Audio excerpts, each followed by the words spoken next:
ayan mga mother, makulimlim. Yung tatlo natin panel, yung aking aircon. So ito nga pala yung ating setup. Yan, may salamin pa dyan. Yung cooling system dito sa ating Pay 2 inverter na 2000 watts. Yung LA-Joy 600 watts. Ito yung connector. Meron tayong mga breaker.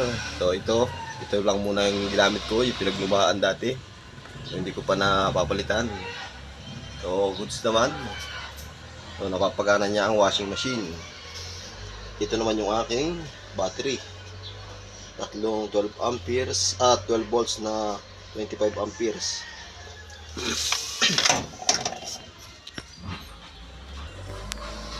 So makulimlim, yan lang ang harvest niya.